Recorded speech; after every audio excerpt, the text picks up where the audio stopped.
All right, so today we're going to talk about concavity.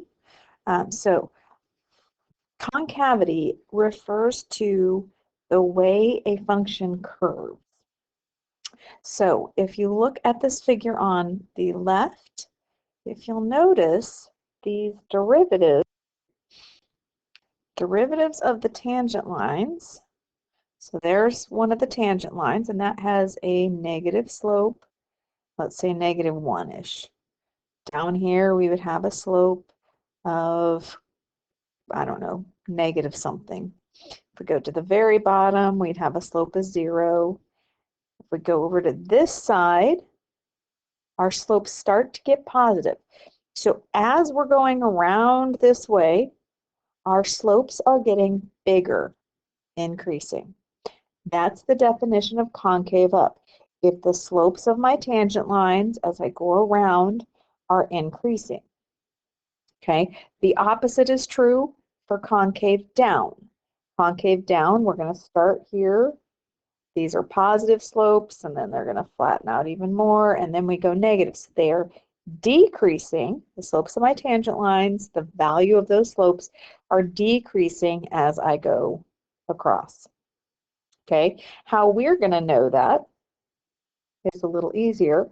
We're going to look for the second derivative. So we're going to take a second derivative. If the second derivative is positive, bigger than 0, that means it is concave up. If it is negative, second derivative is less than 0, then it is going to be concave down. Okay, so we're going to take a second derivative.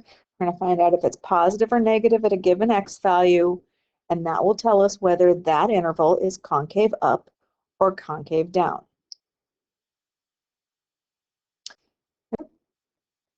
Okay, what about where it's not positive or negative? Okay, when our second derivative is either equal to 0 or does not exist, that is called a point of inflection if we change concavities. Okay, so we're going to look for these points, but then we're going to have to test them. And we're going to use a whole separate number line, similar to what we did in 3.1, but we're going to use a separate number line for testing for concavity because we're going to use the second derivative instead of the first derivative. This one will be called the second derivative test. So we're going to set the second derivative equal to 0 or find where it does not exist, put those values on a number line, and then test in each interval to see what values we get. So let's try one. We're going to go all the way through. So we're going to do everything we did in 3.1 plus what we need to do for 3.2. So let's start by finding f prime. So f prime, our first derivative, is 3x squared plus 6x minus 9. I'm going to wait a minute to get the second derivative. Let's go ahead and go through all of the first derivative stuff. So this is a polynomial, so it exists everywhere, so we don't have to worry about critical values from it not existing. Remember, first derivative is critical values. So let's set it equal to 0.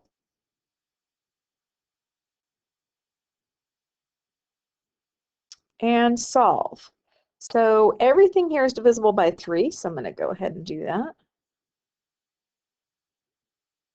So we're going to have x squared plus 2x minus 3 equals 0. And that is going to factor to x plus 3, x minus 1, which means x equals negative 3 and x equals 1. Okay, so those are our two x values. Let's go ahead and do our first derivative test here. So our first derivative test. Remember, this is our first derivative test number line. This is what we did in 3.1. So we have negative infinity. We have positive infinity. We're going to put -3 on here, and we're going to put 1 on here. We're going to pick numbers. I'm going to write them in different color so that we are clear that they are not part of what we are doing. They are just our test values. Okay, so we have an interval that goes from -infinity to -3. Let's pick a number in that interval. I don't know, let's say -4. Okay, that's a test number. That means we're going to input it into our derivative and see what we get out. A number in between -3 and 1, well, I don't know, pick 0. And a number bigger than 1. Let's pick 2. You could pick different numbers than I did. The ones written in red, remember, are not part of our number line. I'm just giving you a sample of what we might use for test values. All right, so let's look at our test values. If we plug -4 in, we get 15. So that is very definitely a positive number. If we plug 0 in, we get -9, so that's negative. If we plug 2 in, we get 15, which is positive. Okay, so for our increasing and decreasing, remember this is the first derivative test, we have positive, negative, positive, meaning we're increasing, we're decreasing, and we're increasing. That makes -3 a max. That's the x value of the max, and 1 a min. This one would be a max, and this one would be a min. We need to find those y values. So let's see what those are. 3, looks like -3, 14, and 1, -18. Okay, so those are our maxes and mins. We've just done the first derivative test. Let's go on and do the second derivative test. So our first derivative is 3x squared plus 6x minus 9. So my second derivative is going to be 6x plus 6. But let's go ahead and go to the next page to do this one. Okay. All right, so we have 6x plus 6, that's our second derivative. It exists everywhere, so let's set it equal to 0, and then we need to solve. Everything is divisible by 6, so let's go ahead and do that. We have x plus 1 equals 0, which means x equals -1. Okay, now we want a brand new number line. This is for the second derivative test. -infinity, positive infinity. The only number going on this number line is -1. Only the number from the second derivative is going on this number line. All right, now again, we're going to need to test values. So let's change our color again. Let's pick a number less than -1, so maybe -2, and a number bigger than -1, so maybe 0. And let's go ahead and plug those in and see what we get for values. So if I plug -2 in, I get -6. And if I plug 0 in, I get +6. Okay, so this one is concave down, which means it makes a shape like that. And this side is concave up.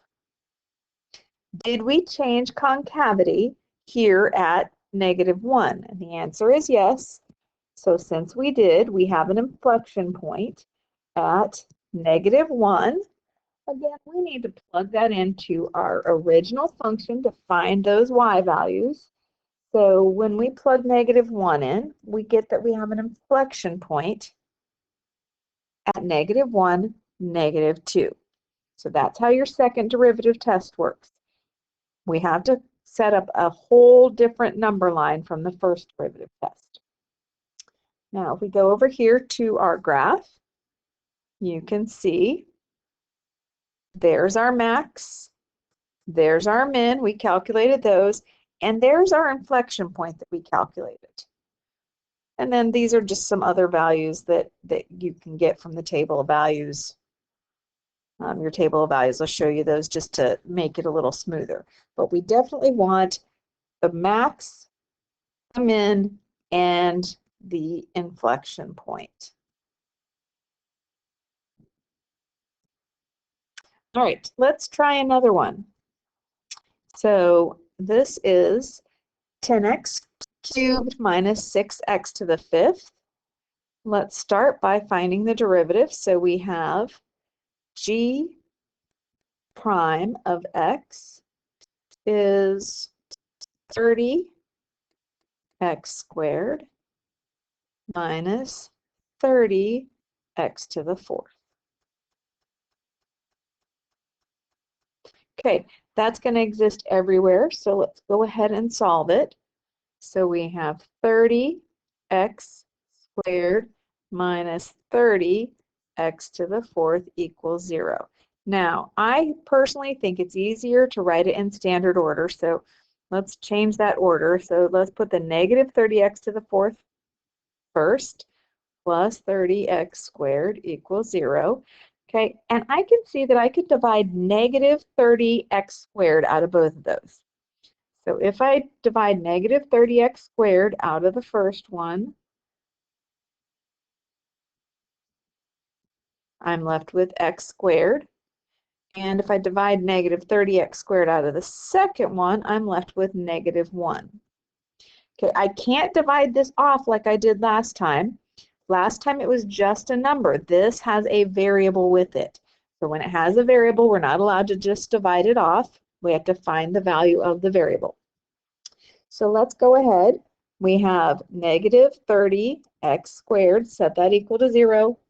Now I can divide just the number off, just the negative 30, so I get x squared. 0 divided by negative 30 is still 0. And the square root of 0, I need to take the square root of both sides, is still 0. So one of our answers is 0. The other one, we have x squared minus 1 equals 0. That factors to x plus 1, x minus 1. You can also move the 1 over and take the square root of both sides. Just remember that you're going to end up with x squared equals plus or minus the square root of 1. So x equals positive and negative 1. So x equals negative 1, x equals positive 1.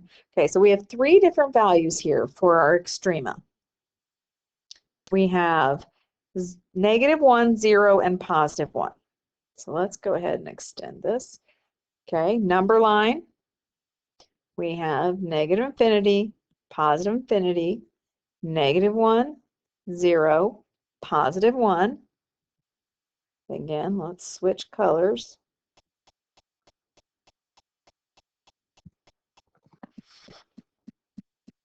Okay, so a number less than negative 1. You could pick anything.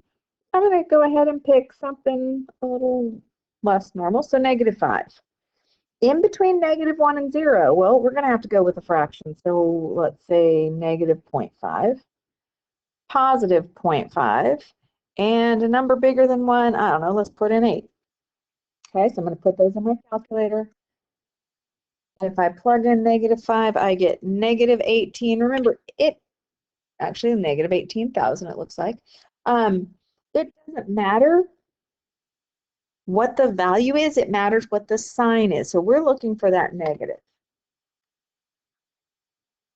Okay, if I plug in negative 0.5, I get a positive 5.625. If I plug in 0.5, I also get a positive.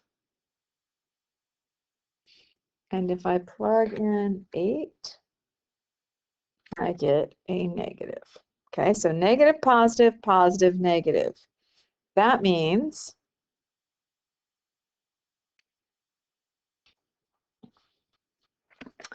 we are going down in this interval. Over here we go up. Over here we still go up. So at 0 we don't have a max or a min. And then on this side we're going down.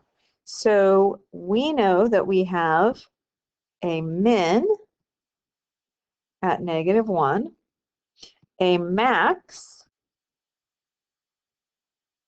at 1. Let's see what the values are there. So we have, when I put in 1, I get 4. And when I put in -1, I get -4. Okay, so that's our max and our min.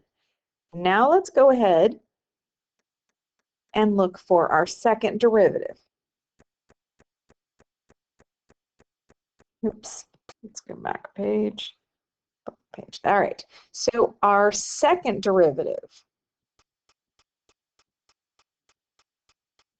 Now remember, our first derivative was 30x squared. So I'll write that here. F prime was 30x squared minus 30x to the 4th. That means our second derivative is 60x minus 120x cubed. This will exist everywhere. It is a polynomial. So let's go ahead and set it equal to 0. I'm going to rewrite it in standard form as I do that. So 120 negative 120 x cubed plus 60x. Notice that negative has to stay with the 120. It doesn't get to swap places. Okay. All right. So everything here is divisible by 60x. Actually, let's go with a negative 60x. So negative 60x, that leaves me with 2x squared minus 1 equals 0. All right, which means negative 60x equals 0. So x equals 0. Then I have 2x squared minus 1 equals 0. Which means that 2x squared equals 1. Divide both sides by 2, so x squared equals 1/2. When I take the square root, remember, on that right-hand side, I have to have a plus or minus. So x equals positive or negative square root of 1/2. And let's see what that is. So second square root. All right, so since we have to graph this, let's go ahead and get the decimal approximation, which is 0.707. Okay, so x equals plus or minus 0.707. Now we want to make our number line. So we have negative infinity, positive infinity. We have negative 0.707. We have 0, and we have positive 0.707. Okay, we need to test numbers in each of these intervals. So let's pick our test numbers. All right, our test number, let's see, maybe a -1, maybe a negative 0.5, positive 0.5, and a 1.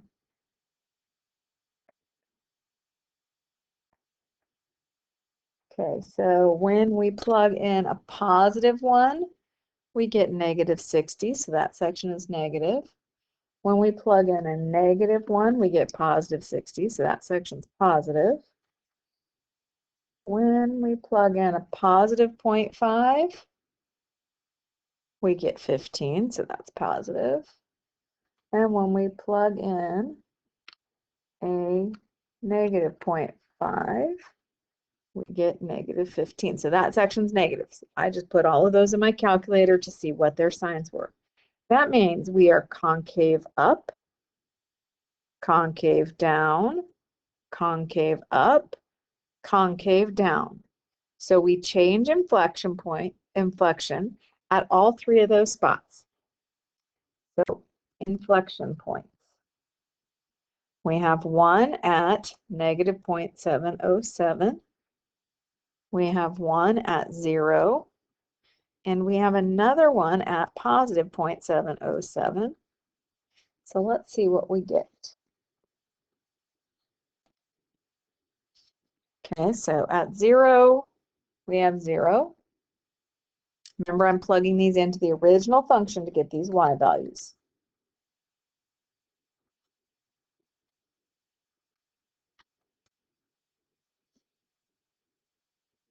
Okay, at negative 7.07, we have negative 2.474 and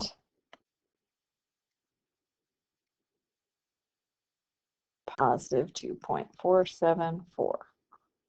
Okay, so those are our inflection points. We would graph our extrema and our inflection points and then try to fill in any places that we needed to make it smoother.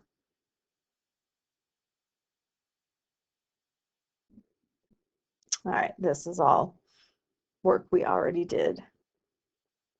Okay, so that is the graph that we just did all the work for. So we can see that here we have an inflection point here. We have an inflection point over here somewhere.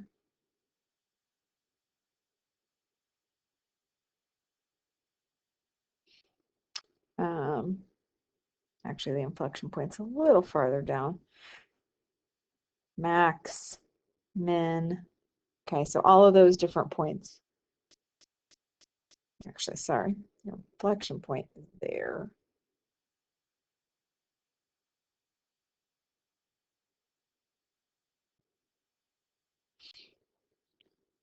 All right, let's take a look at one more.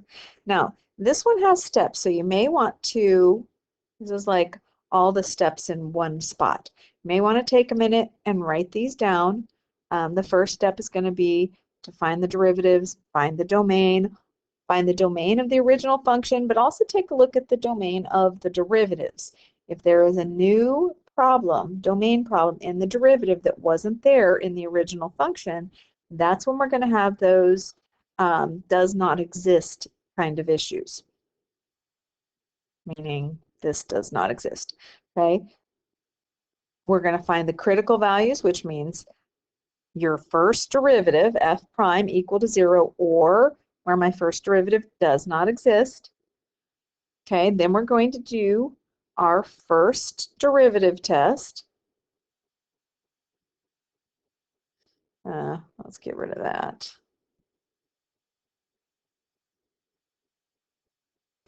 Okay, first derivative test is what we do here for increasing and decreasing. Find out where it's increasing and decreasing. Okay, then we're going to find our second derivative where it's equal to 0 or where it does not exist. Find those possibilities for inflection points. Then we're going to do our second derivative test to see where it's concave up and concave down. Okay, and then finally, you're going to sketch the graph using all of that information. Okay, so let's try one last problem. I'd like you guys to go ahead, try going through these steps yourselves, pause the video for a minute, and then we will go through it together. Okay, so the first thing is your derivatives and your domain. Our domain is going to be all reals. So domain is negative infinity to positive infinity.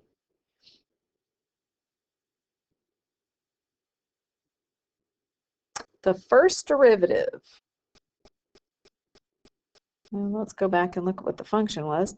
So the first derivative is going to be 3x squared minus 3.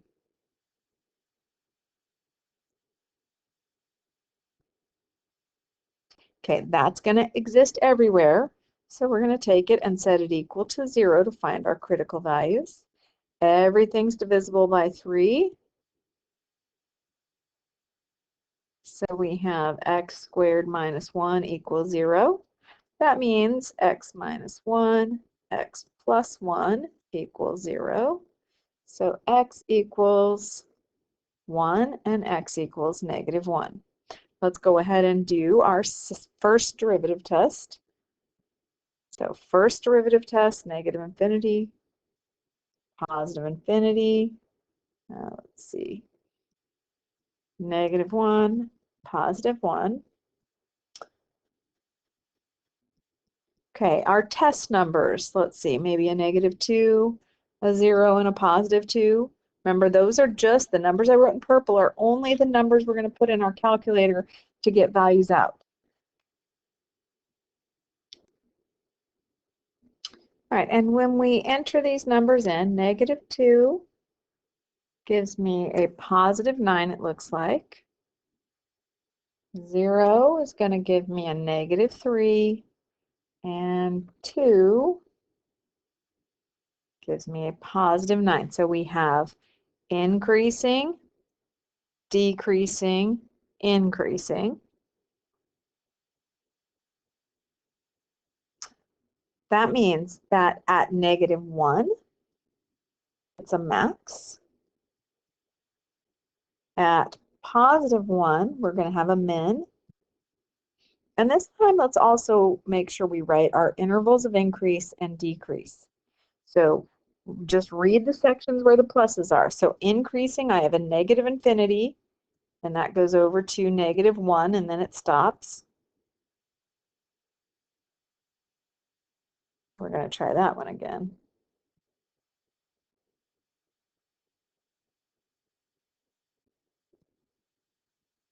Okay. Negative infinity to -1. And then again from 1 over to infinity. Those are the two sections where it was increasing. It is decreasing here in the middle, which goes from -1 to +1. Let's go ahead and get those y values for our max and min. So we had -1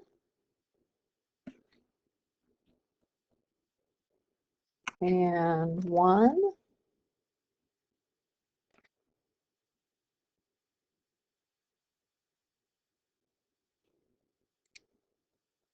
So we've got our max, our min, and our intervals of increase and decrease. All right, we did that on the last page. Inflection point. So now we need our second derivative. So our second derivative, our first derivative, remember, was f prime of x equals 3x squared minus 3. Means our second derivative is 6x.